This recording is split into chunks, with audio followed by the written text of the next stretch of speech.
welcome to the Mom Voice. This is Lauren and Sarah with episode 74. Okay, I'm beyond excited because we have Miss Roxanne Granata in studio with us, and she's going to be sharing her personal story all about recovering from a spouse with addiction and betrayal trauma and all the things. This is going to be a great one, and I'm so excited. Well, thank you for coming, Roxanne. Welcome, welcome. Thank you. I'm so glad that you guys asked me to come. No, yeah. I think as well, some huge information, some really relative information that I think we can all really learn from for our own relationships and marriages. I think it touches all of us in some way. And so just to give a quick bio on you, Roxanne, you were originally raised in Northern California. Is that right? I was. Yep. She's an author of the book Cutting Ties, Healing from Betrayal Trauma as the Spouse of an Addict. She has a podcast herself that airs each Monday, correct? And it's called Choose In. So go check that out. And then you are a mom to 4 biologically, and then you married into 3 additional children, right? That's so 7 right. total. Yep. That's incredible. Good job. Okay, well, we have like so much to cover here. Yeah. We are going to really spin the book. We always do a hit and miss at the end of every episode. I don't think we're going to do it on this one because, again, there's just like so much content to get to here. Yes. We are just dying to pick your brain, Roxanne. We're so excited. Wait a minute. We have to share the story of how we came upon Roxanne. Yeah, totally funny and random. We've been recording in Salt Lake City, and I was in Target. Sarah had already headed up to the checkout, and I ran back to an aisle to get something, and this cute gal just started talking to me about my top, where I got it from. And she asked me, she just kept talking. It was really sweet. And She's trying to make a friend. Yeah, she was like, "Where are you from? Oh, what are you visiting for?" And I just mentioned, well, I'm here with my friend right now. We're doing some podcasts, like interviews. We have a podcast. And so she just like abruptly just like, "Oh my gosh, how cool. You know what? I have a great person you should get on your podcast." And she said, "Roxanne," she said, "I just have like loved her book. I've learned so much. She's been such a great resource for me, for someone that's gone through something similar. Yeah. She's wonderful. You got to check her out." So she literally sent me a text that night, and I reached out, and we connected so quick, and it's been amazing. So It's so cool. I know. What It a is crazy really cool. story. It is a crazy story. Yeah. So you clearly have some fans out there, and really, you've really touched a lot of people, which is incredible. Absolutely. So, And somehow the stars have aligned, and Yes. we have you sitting here with us. I know. love it. It's the best. In a very short time frame here. This Yes. is really amazing. It's the best. Okay, well, let's just dive right in. We're going to kind of turn it over to you. Like, tell us your experience, how this all started, this journey for you. How did this all start? Okay. So I got married the first time back in 1994. Sorry. Yes. Back in 1994. And it was 6 months into marriage that I came home from work and found the TV stuck between stations on this fuzzy picture of pornography. And I was like, okay, this is weird. I hadn't experienced anything like that. I had seen pornography when I was 12, but I didn't have a family that struggled with that or anything. My dad didn't. So I just was like in complete shock. And I was thinking, okay, wait a minute. We totally love each other. We date all the time. We cannot keep our hands off each other. What in the world? Why would he need to do this? Right. Absolutely. Yeah. So I said something to him and asked him, and he said, yes, he had been looking at it.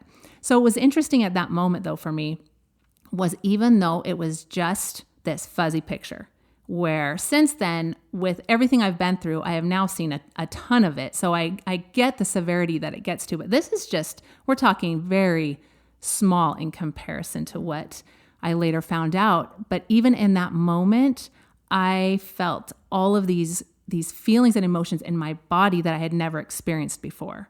So the emotion was like anxiety and stress and anger. I was crying all the time. I felt this piece of shock that I could not believe that this had happened. It just wasn't even in my realm. And did he act like, oh, so apologetic, so ashamed? Or was he like, oh, sorry, won't happen again? Everybody does it. Play it down? How did he Right. react? Yeah, he did say he was sorry. We actually went and visited with our church leader. Yeah. And at that time, he was awesome, the church leader. He gave us some things to do. He actually even shared his personal journey with trying to stay clean and sober from pornography, which was amazing. Interesting. At that time, I didn't know there were any other resources. Right. So we just went home and we read scriptures more, and we just kind of applied these basic things to our life more than we had. And I just thought, okay, I guess this is the answer. Right. But something changed in me that day, and it stayed the entire time. I was married for 21 years before I ended up needing to choose divorce.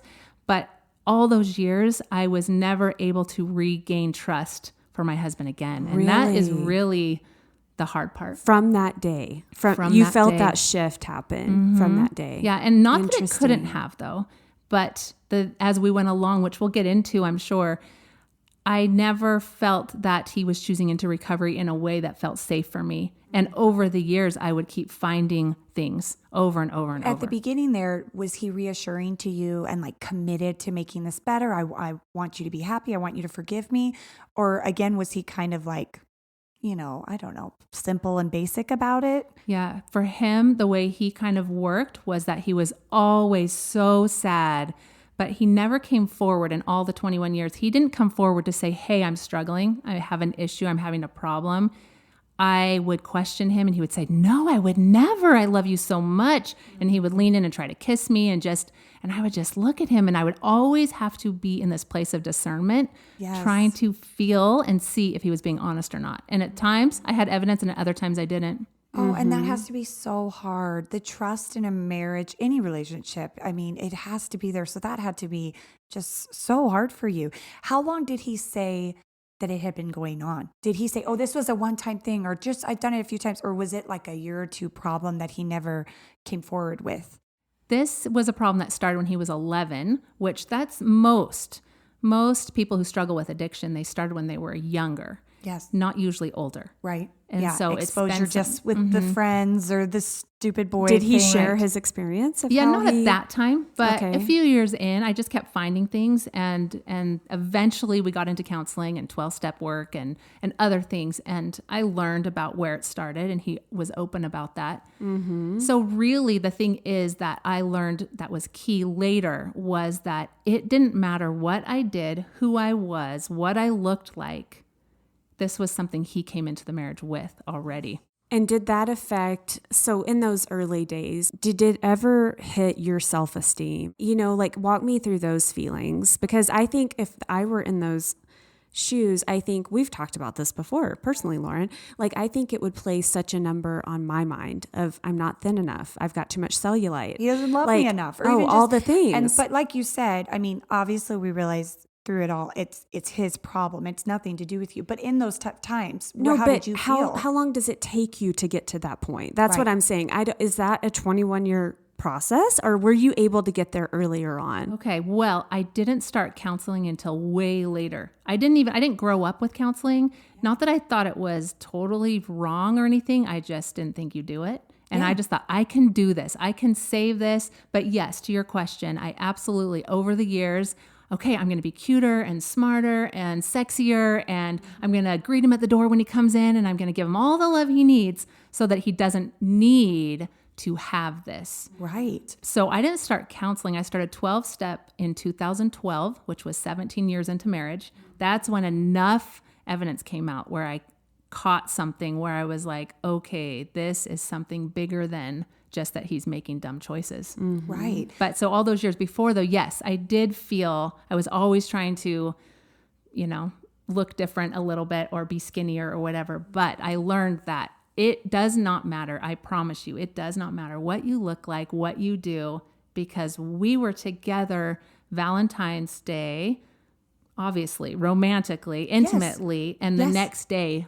this was in 2012, is when I caught him at his office with all this other stuff. So do you see what I mean? It doesn't matter how much you offer anything. It has nothing to do with you. And what's also kind of interesting is sex addiction doesn't actually have anything to do with sex. It's just the drug of choice. I've heard that. I've learned that. Yes. So it's not necessarily that you're being boring in bed, or you're not doing things he wants or pleasing him in certain ways. It's not necessarily that. No, it's interesting. Correct me if I'm wrong. From what I've learned, it's a wiring in the brain of like the addiction, and that's just kind of the thing that triggers it, right? Can you explain it? Yeah. Oh, kind of. I mean, I don't know all the clinical terms, but in our brain we have a spot that is our pleasure center, And then we have our other one that is more of your willpower. Right. And generally the willpower is bigger than the pleasure center, but addiction cuts those pathways. And so they're not connected anymore. And so the addictive part becomes bigger. So the pleasure center becomes bigger. And then what happens is that wave rolls in of addiction they use in whatever form. In my husband's case, it was pornography and masturbation. And it later went to a little bit other things, but that was his drug that would roll in. And then after the fact, he would be so sad, so telling himself, I'm the worst. I feel so terrible. The shame is huge. And they commit to themselves they're not going to do it again. And they believe it. And it's true because there's really two people that are fighting this. The real person that we know and love, that's our family member that we care about, and then the addict person.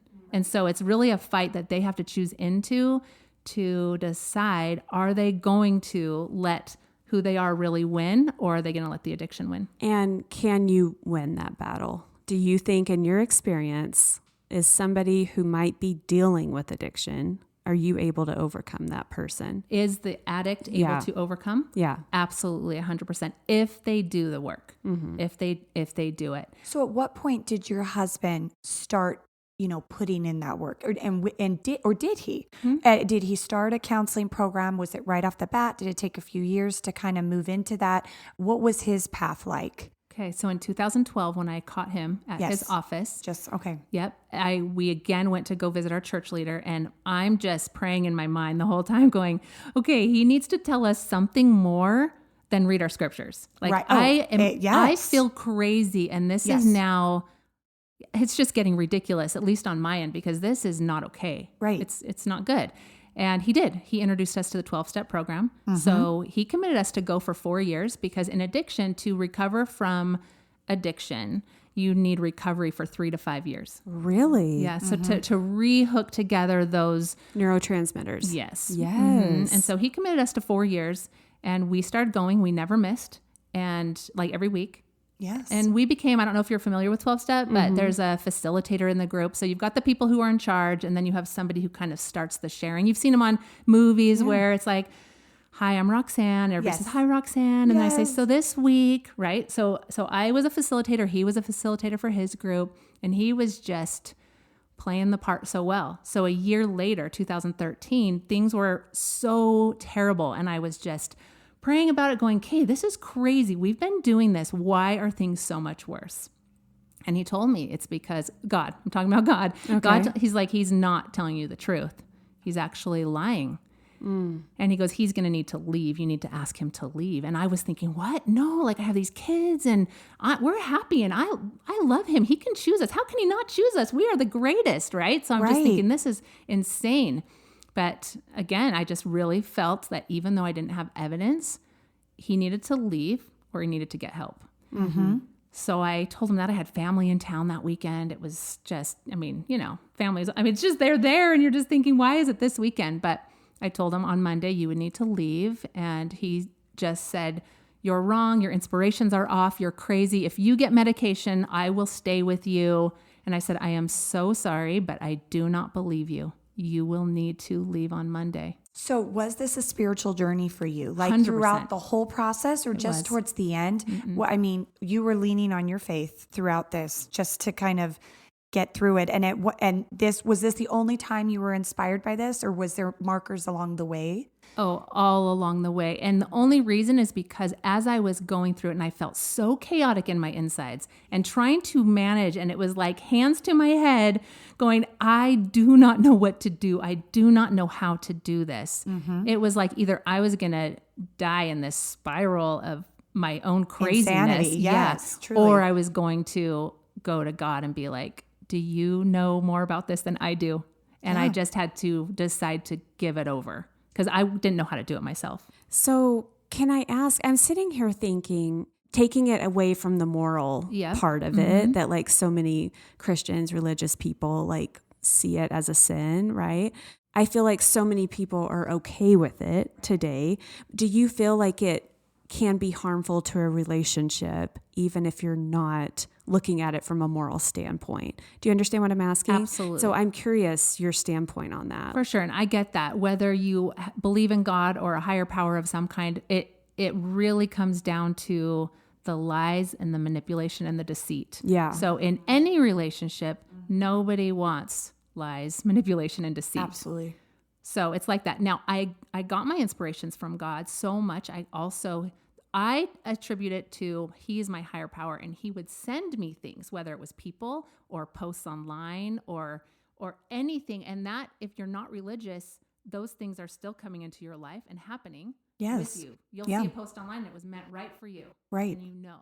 So anybody can gain what they need if they're looking for it. If they're looking to see that the tools really are there to show them kind of what to do or what they're actually in. You thought that he was seeking out help the whole time, right? Like seeking to be better and seeking and making promises to you that he clearly wasn't keeping, but he was trying to be better for you. What happened was when we started 12-step back in 2012, he then 2 weeks in, what you could call a slip or a relapse where he used again. And in his mind, instead of coming forward with it, he was like, well, clearly I can't recover from this. So I'm just going to play the game and pretend, and I'll take it to my grave. And what about those 17 years though prior? Is that normal life, acting totally normal? You're thinking it's gone, you guys are moving on, having children, or was it an issue at all in those years coming up to 2012? It was always showing up. Always, I found yes. it in my kids' videos when I was cleaning them out one day when I had little tiny kids, and just all along the way, I would find different things and I would say something and he would be like, oh, I didn't mean to, I'm not going to do it again. Yes. So through those 17 years, there were so many good times. And then there was always that lingering feeling of anything can be happening. I do not trust this person, but it messes with your mind the good times sometimes. Yes. Absolutely. And because you children. think, Children are a huge factor into this. Here you are having children, and those are such exciting, joyous times that he's the father of your children. So you have that rationale going in your brain the whole time. So I totally get that. So what led up to you finally, you asked him to leave, and then how did you decide you were ready for a divorce? Okay. So you were done. So this is 2013 when I felt like I needed to ask him to leave. Yes. And he said all those things that we talked about. Yes.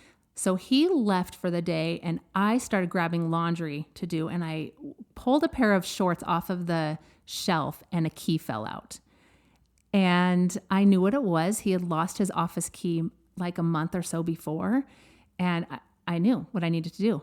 So I went over to the office and I flipped on his computer screen and looked up the history from the day before. And it was filled with so many crazy things I had no idea even existed. I'm completely unaware of that dark world. That's not Yes, my right, world. So my brain exactly. isn't looking for it or noticing or worried about any of those things.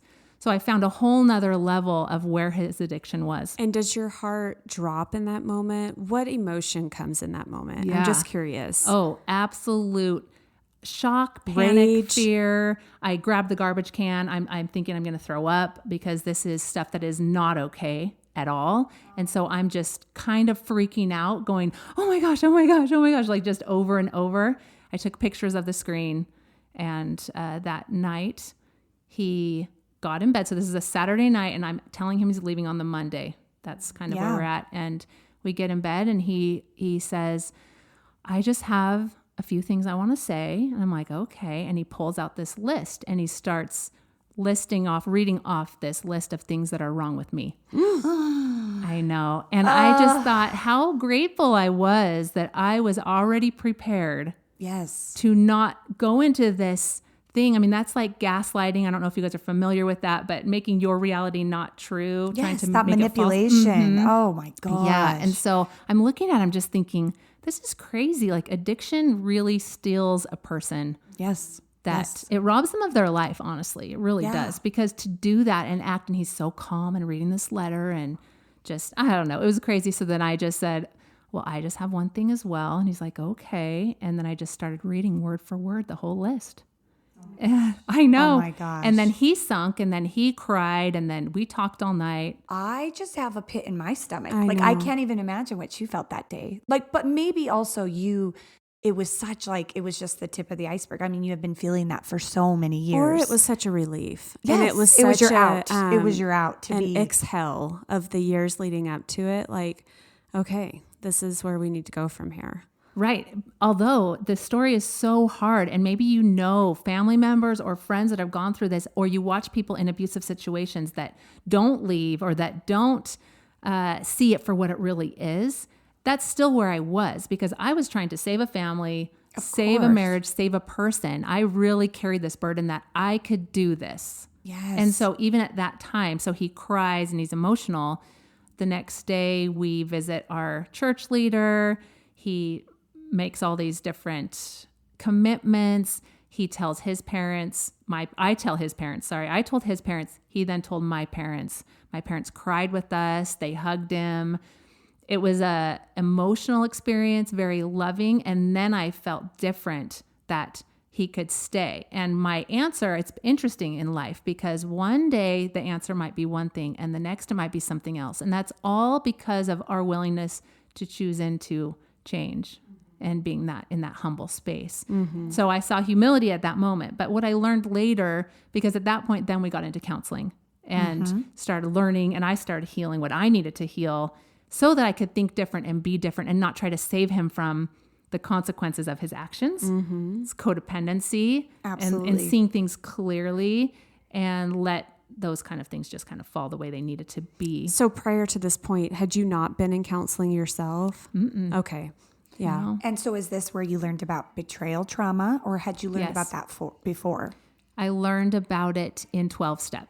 Okay. In 12-step. Explain what betrayal trauma is. Okay. So it's kind of like that feeling. It goes back to all the way back in 1994 when I first found pornography, and my body had this reaction. Mm-hmm. So then over the years, as things come up that trigger those scary feelings, your body goes into, your heart races, my legs would shake uncontrollably. I couldn't stop them. Mm-hmm. And you're feeling like you don't know how to manage your life. So it's a lot of anxiety is what it really is.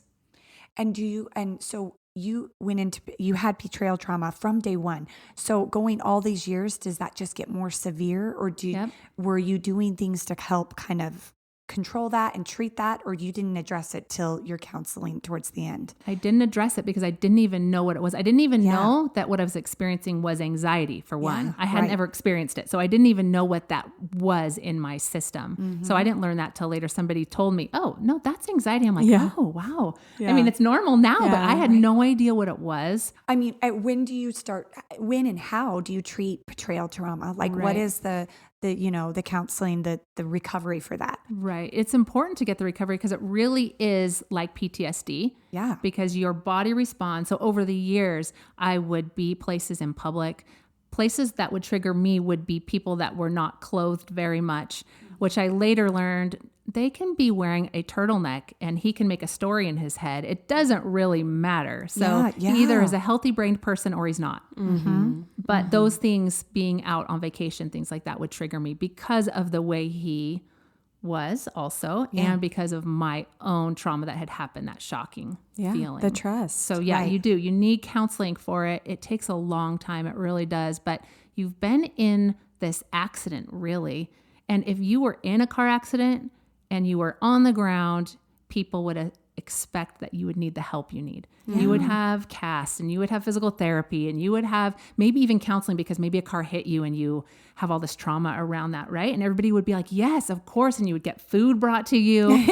But in special treatment. Yeah, but in this, it's like people don't take care of their emotional needs and they don't even realize that they need to. What my belief is that if my husband stopped doing this, I would be okay. But the damage had already been done. I had already been hit by the truck and I got hit over and over and over by the person who was trying to help me back up. And when you were going through all of this, did you have anybody to lean on? Did you have friends? Did anyone know about it? Did you share it at all? You're so open about it today, sitting here. I'm just curious, like, was this a lonely road for you?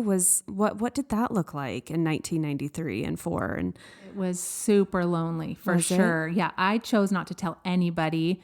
That's my own perfectionism. That's my own, we looked like the best family. I thought we really were. And if we could just get past this, everything would be okay. Right. So nobody knew. Our families didn't know until 2013 when we told them that day. Oh, bless your heart. I know that is having to such do a that. heavy burden to carry. But it's interesting how it all falls in place. When everything came out for me, the main part in 2012, I was in this fog. I don't know if you've ever had traumatic experiences where you almost feel like it's like you're driving, you get from one place to the next and you don't even know how you got there. Totally. So it's kind of this disassociative state. So I would be in that a lot. And I was just in this fog of, what am I even supposed to do? And I had a friend who, she sent me a text and she's like, hey, let's meet for lunch. And at that moment, I was in the bin aisle of Home Depot. I hadn't gotten ready that day. I was in sweats. I had a hat on, no makeup, which I never did that anyway. And she's like, let's meet. And I'm like, oh, no, not today. And she texts back, no, we're going to meet. We're going to meet for lunch. So I'll see you there in 30 minutes. And so I agreed. And she said, the minute I walked in, she knew. She said, because like 10 years before, she had gone through the same thing. And they had been going to 12-step for however many years.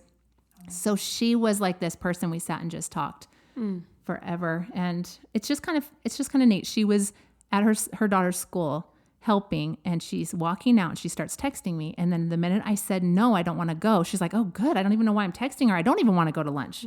She goes, and then I'm texting you again that we're going anyway. So she said, it's just so very inspired. Yeah. That's really, so that was the first person. Well, 12-step was the first group where I found that I wasn't the only one. It wasn't just me. Cause honestly, you really do feel like nobody else's spouse is doing this to them. Right. And I feel like if you could look back on that self, the version of yourself that was going through this back then, would you do it different? Would you talk to your family? Would you still keep it private? Oh, well, I know now, yes, but it's such a learning process. We only know what we know. Right. And so as I would learn more, then I would do things differently. Right. So I did for a little bit. I would look back and I would shame myself even for staying so long. Yeah. And I would be like, and how did I not know all this was happening right along, like right next to me, right? And my counselor said, well, you're not supposed to know. You're being you, and you are in a you think you're in a trusting relationship. You don't think that way. So why would you know? So don't take on his stuff. He's the one who lied and manipulated. That's his. Yours, you were just being what you should be in a relationship. So I just didn't know, and I didn't know how to see it. I knew there was something wrong. I knew from the very beginning of marriage. Right. And I would ask, but he was very convincing and good at telling me there wasn't. And I think most addicts are.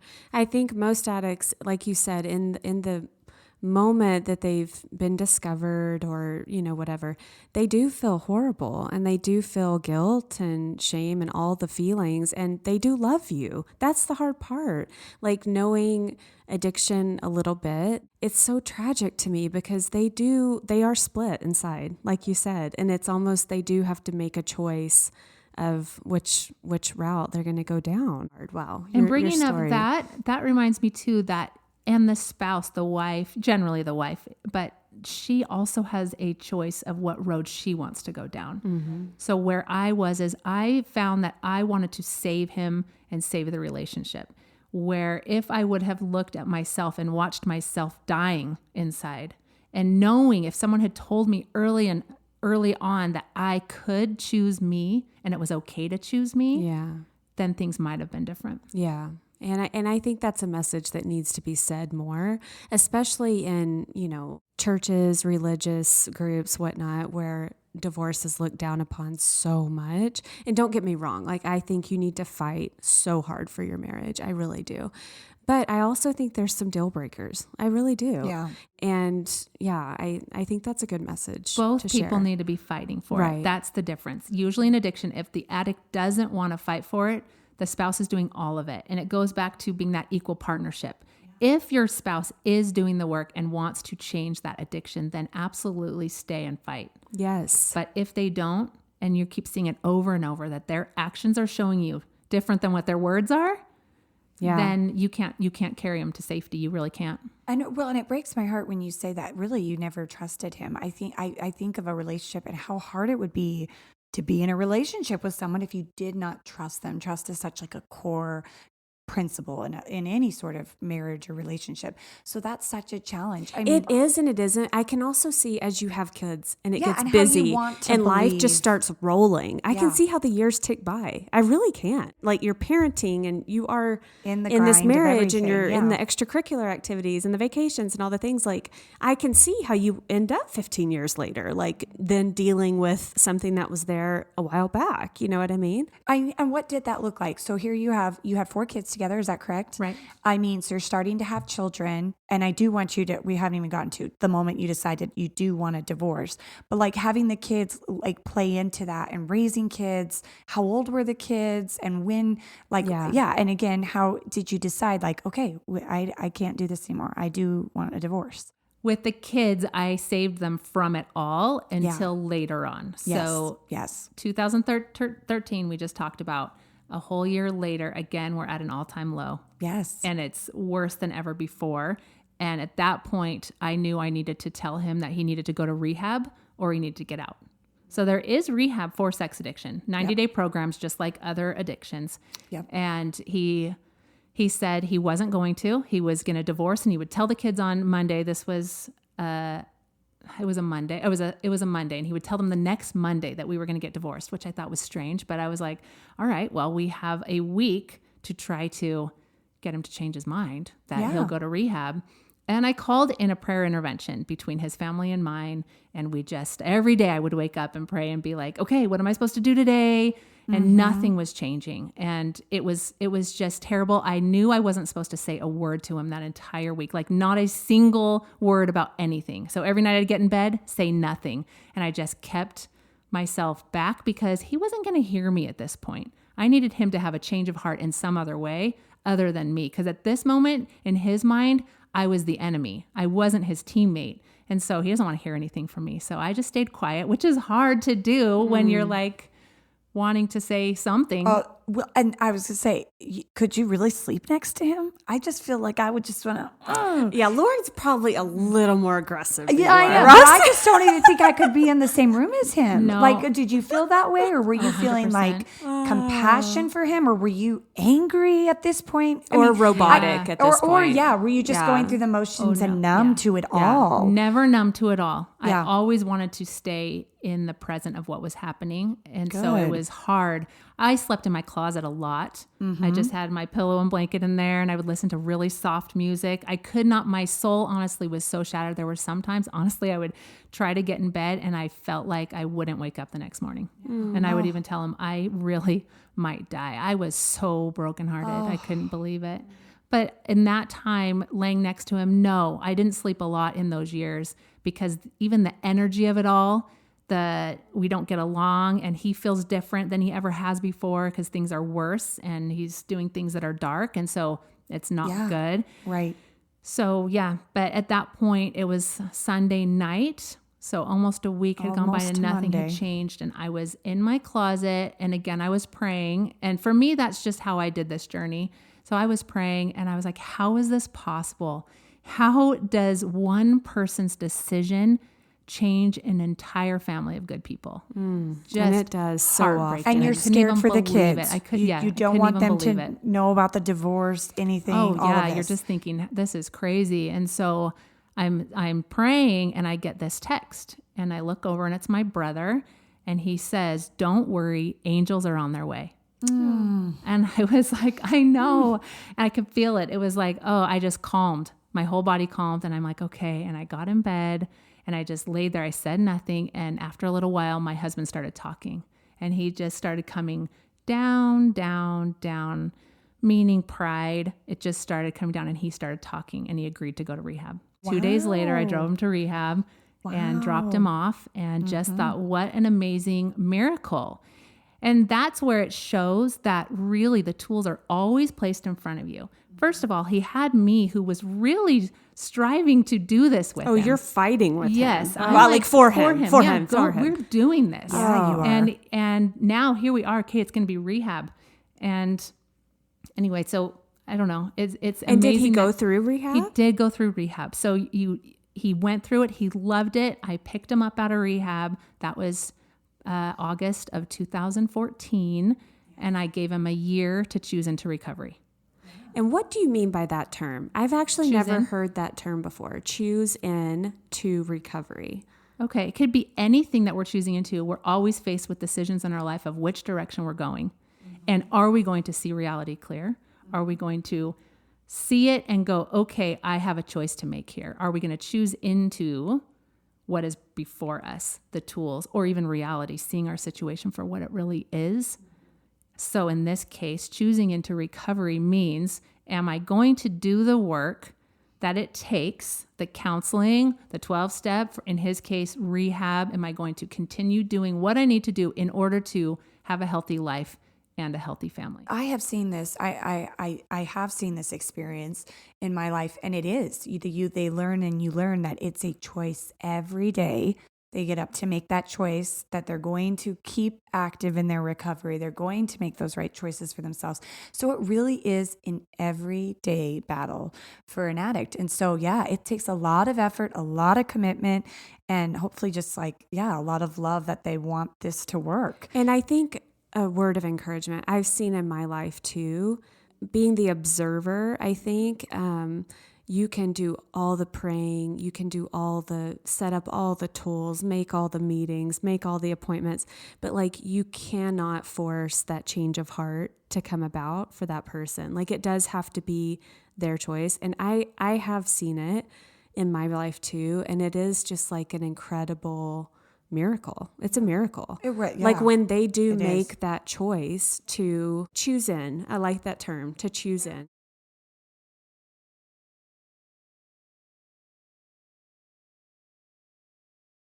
Mm-hmm.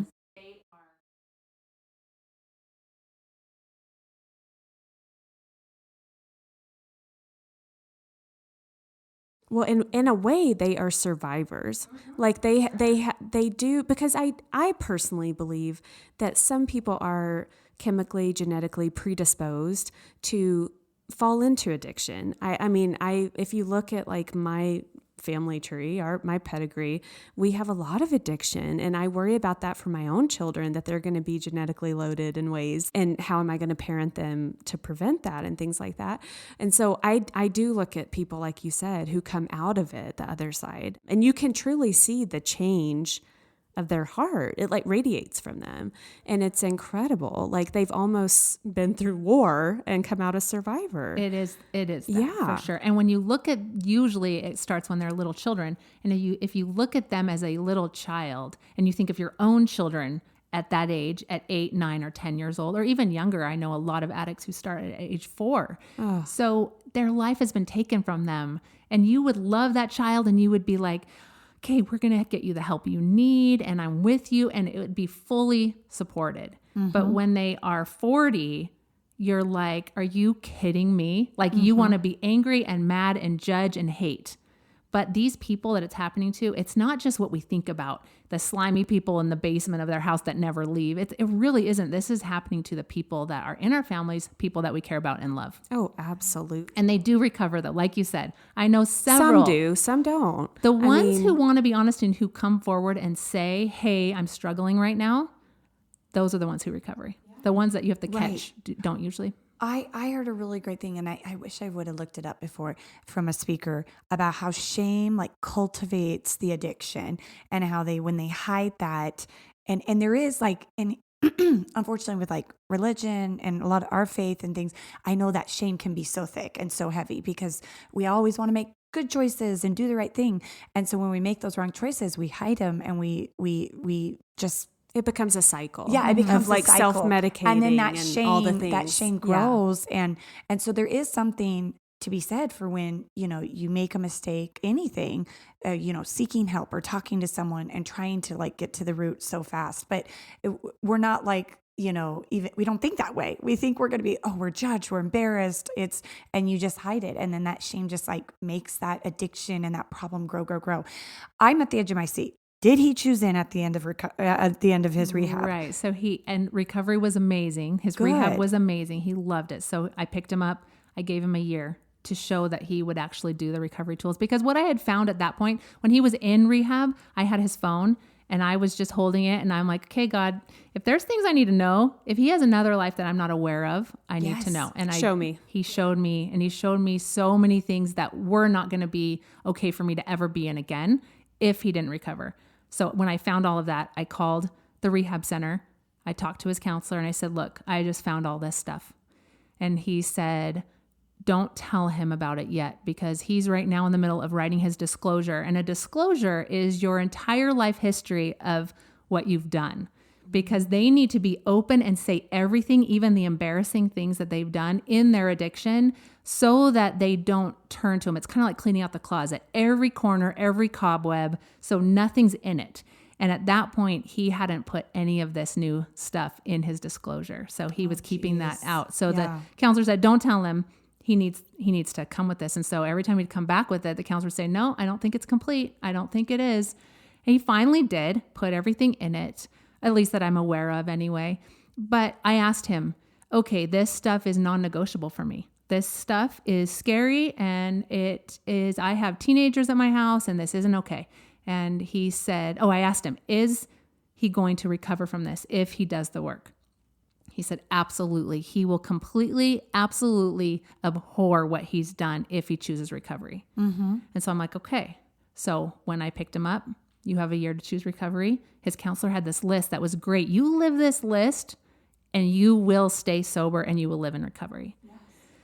So he just his behaviors wouldn't change. It was the same cycle, the same things over and over. He was probably sober, but there's a difference between sobriety and recovery. Sobriety just means you're not doing what you're not supposed to, mm-hmm. but recovery means you're living honest and accountable and loving, and you want to make doing it. Yes, you want to make things right. And you're honest. There's the transparency there. Right. And you don't have things to hide and all of it. Right. Yeah. And so by January, he was not living those rules of recovery.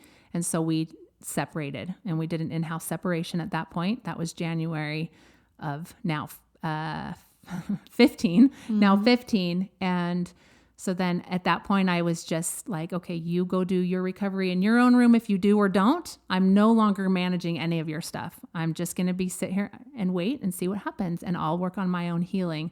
And that was great.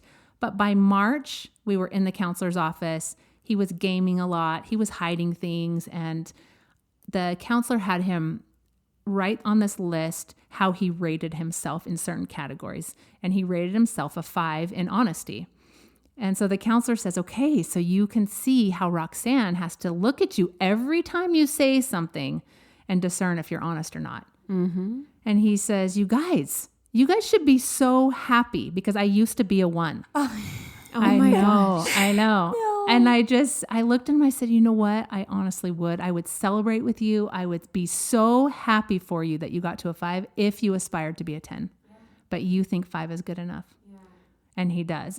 He did think that. And by the end, we divorced. I filed in August that year. And by the end, it came down to, he basically said, you can do all this stuff if you want to. You can pray and fast and have the kids praying and all of these things, but it comes down to me making the decision, and I don't want to. And I was released at that point. I had done enough work. I understood what it was. I knew I couldn't change him. He had his own agency to choose that, and that's what he had chosen. And I think that's a life lesson, mm-hmm. is that, you can't choose for someone else. Can't make them do something they don't want to do. Right. Oh my gosh. Oh my goodness. And so talk to us about your children. How did you break the news to them? Right. So when he went to rehab, I still wasn't ready to say he was at rehab. I couldn't even believe that I was living in a home that someone was in rehab. It was just so shocking. So I just told him they knew he was starting to have problems. He was disengaged and different things that were not normally like him. And so I said he was in this place that's kind of like a retreat where you're getting help for the things that you need. Anyway, stuff like that. But once he was out of rehab, we actually moved from Boise to southern Utah, where his program was, where his counselors were. And we decided to use that year with no distractions. We knew nobody at that point. And at that point, we told them. Well, my second child, I'm not sure how old she was. I would have to think back, but I want to say maybe 14. Mm-hmm. She found my workbook that is, I can't remember even the name of it, but was something about healing heartbreak, being the spouse of a sex addict. And so she's oh my gosh. Yeah, floored. Yes. And so she sees my workbook and I see that she sees it. She's in her room. I go in her room and she's in her closet. She had a little walk-in closet. And I said, hey. And she says, just a minute. I'm praying in here. I'm like, oh, she's so sweet. But she comes out and she said, Mom, I was in there thinking, how can this be? How did I find this? Why did I have to see this? I should not have had to see this at all. She goes, but then all of a sudden I realized that I've always thought something was wrong with me because I kept thinking, why doesn't he connect with me all the way? She could feel the missing connection because it is a connection disorder. That's what addiction is. So even though he was present and loving and we did stuff all the time, we were always together as a family, she didn't feel like he was connected to her and she thought it was her. Oh. So it's like the truth really is there. And even when you don't think your kids know what's going on, they feel it and they do know. So how do they feel now when they read your book or listen to this podcast? I mean, obviously they probably know all the things now. I mean, are they like heartbroken? Are they angry? Are they at a peace with it? Like, how do they feel? Yeah, when they're older now, right? You have mostly older My youngest kids? is 17, so I have two that are in college and one that's married. Yes. Yeah, so and it's been 5 years now at this point. They are so grateful that they know the truth. That's really what it was. The truth is really hard and it's painful and you think, why is this happening? But it's the truth. Yeah. And so it makes you feel better, like, okay, at least I know what it is, so then I can navigate. And that's how they felt. Even as teenagers, we just talked truth. I did not berate their dad. I did not say all the details that would be harmful to them. I just told them truth. Any questions they asked me, I told them. Anything that I needed to share. When I filed for divorce, he left and never said goodbye. And that wasn't like him, but it's definitely the addict person that's in him. Yeah. Yeah. And he didn't really have a lot of contact with them for a good year, possibly a year and a half. Oh. So he was so different. So we took that time to totally live in truth, to talk about it. And they feel like they are so much better off now, knowing what it feels like because their bodies knew something was wrong. So if I would have kept saying, no, everything is fine. We tend to do that to our kids. Oh, it's fine. No, mom's not mad. Everything's okay. But they felt it. And this is a lesson, not even just in addiction, really. Like they know. So to be like, yes, I'm not feeling right or I'm angry, helps them trust themselves. Yeah. So now with dating, my two girls, they're in college and they're dating and they know what truth is and they know what questions to ask and they know that if they feel off, it's okay. But if I would have saved them from the truth, they would not know how to trust their own selves. Well, I have to ask a question that kind of, and you may not want to go there, but I feel like when one of my fears with pornography and especially addiction, pornography addiction or sex addiction, I just feel like it's the gateway to like infidelity. I mean, again, you don't have to go into it, but like, do you feel that way in your experience, in your research? Do you feel that way? Did that happen with you guys? Or maybe that's just was it a concern? Was that a concern? Right. Were you worrying that he might have been, running around and beyond just the computer or whatever, Yeah, for sure. That's a big question. Addiction is interesting because every addict is different on what their drug of choice in it is. So some people, you'll find that people that you end up meeting or that you know already, their spouse tries to sleep with their friends. There's sort of hit on that. Mine was a behind the scenes. He didn't have the confidence to actually go up to somebody and meet somebody. So he met up with people online. So he would meet up. He had, what I know for sure is he had 3 different affairs that were online through Skype for 2 years. And that's what I had found. That was part of it, what I found when he was in rehab. And these people he was talking to on almost every day, on a regular basis for 2 years and meeting up sexually. Oh my gosh. So, but again, the heart doesn't know the difference, whether it's pornography, whether it was the TV, whether it's actual in-person. Betrayal of the heart, honestly, it doesn't matter. It's a matter of that is infidelity if they're seeking out. Goes back to the beginning where you asked the question about, the mistress in the room. If it's the computer, if it's a person, if it's any of it. I mean, yeah, I would definitely classify, to me, pornography. It's all, it's being unfaithful, and to your heart, especially like you said. I feel like it's so violating to your marriage and to the sanctity of sex You're and supposed to intimacy. be. And so it's just like, it's I think, harmful. I think when you're on different pages about it, because let's be right. real, And a lot of the world is they're okay more comfortable with it. with And so pornography. maybe if both partners are on the same page about it and you're open and whatever, and there's not that deceit and betrayal. I mean, I don't know. I've not been in those shoes, but I can see how. Speaking me. But I can see how when you're living such separate laws, that it can be for sure. beyond. You can't really say whether or not they agree or not as a couple. Right. If you ask them if they feel close and loving and trusting with one another, and they feel that they can be exposed and vulnerable with everything to their spouse, I don't know how they'd really feel, or if there is a disconnect. Because when you add someone into your intimate relationship, you are now no longer fully connected to your spouse. You're connected to someone else as well. Right. So, but they live with it, whether they feel okay about it or whether they live in this place that they don't see it for what it is.